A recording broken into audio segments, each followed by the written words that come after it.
मैं प्रथम जैन अपने यूट्यूब चैनल पर आपका स्वागत करता हूँ। आज मेरा टॉपिक है अध्यादेश, जिसको इंग्लिश में ऑर्डिनेंस बोलते हैं।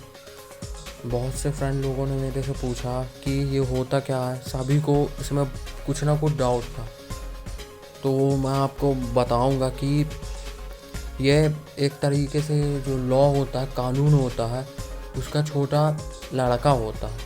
आप यही समझ लीजिए सीधी सी भाषा में। यदि लॉ, कानून, जिसको विधेयक भी बोलते हैं, अधिनियम भी बोलते हैं, वो बाप है तो ये उसका बेटा है, सीधी सी बात।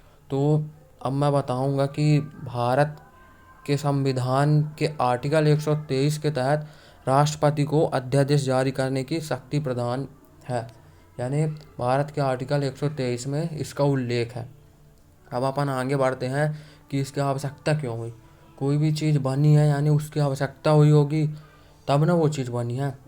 तो इसका मेन रीज़न ये है कि जब संसद के दोनों सदन, जैसे लोकसभा हो गया या राज्यसभा हो गया, वो कार्यवाही नहीं कर सकते, यानी उनके सत्र नहीं लग सकते। जैसे इस टाइम पे कोरोना वायरस का टाइम चल रहा है, तो इस टाइम पे संसद के सदन नहीं लगते। ठीक, तो अब क्या होता है, अगर इस टाइम पे कोई अपन को लॉ बनाना पड़ गया, कानून बनाना पड़ गया, तो अध्यादेश की आवश्यकता अपन को पड़ सकती है।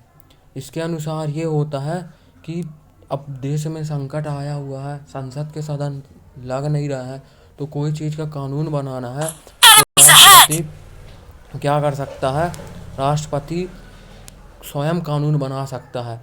इसका मतलब ये होता है कि कानून बनाने के लिए आमतौर पर वह लोकसभा से पारित होता है, फिर राज्यसभा से पारित होता है, फिर वो किसके पास जाता है, राष्ट्रपति के पास। किंतु इस समय क्या होता है, संसद के सदन तो लग नहीं रहे हैं, सत्र लग नहीं रहे हैं, सॉरी, तो वो ना लोकसभा से पारित होगा और ना ही राज्यसभा से पारित होगा, क्योंकि उसकी सदन के जो सत्र हैं वो लग ही नहीं रहे हैं। तो इस टाइम पे ये दोनों से पारित ना होके केवल राष्ट्रपति जो है वो स्वयं ही अध्यादेश जारी कर देता है। वो ना लोकसभा से पारित होता है, ना राज्यसभा से पारित होता है ना। तो ये हो गया अपना अध्यादेश होता क्या है। इसके बाद अपन को ये पढ़ते हैं कि इस अध्यादेश का प्रभाव क्या होता है, मेन जो इफेक्ट क्या होता है, क्योंकि जब बना है तो उसका कुछ ना कुछ तो इफेक्ट होगा तो ना। तो अध्यादेश का वही प्रभाव होता है जो संसद द्वारा पारित अधिनियम का होता है।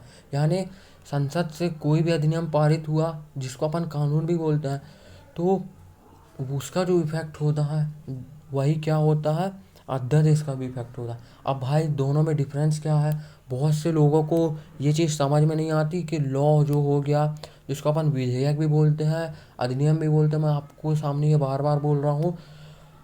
किंतु जो अध्यादेश होता है, अब उसमें डिफरेंस क्या होता है, तो मेन जो अध्यादेश होता है वो 6 महीने के लिए वैलिड होता है। ठीक, मैक्सिमम ये 6 महीने के लिए वैलिड होता है।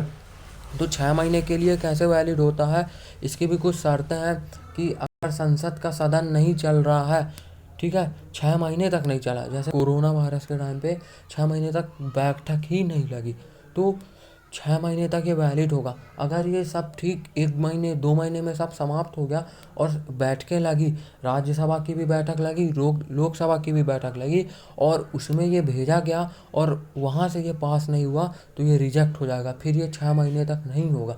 अगर इसकी बैठक लोकसभा की और राज्यसभा की दोनों की नहीं लगती है, तो ये मैक्सिमम 6 महीने तक वैलिड रहता है। इसके बाद ये अध्यादेश क्या हो जाता है, ख़त्म हो जाता है।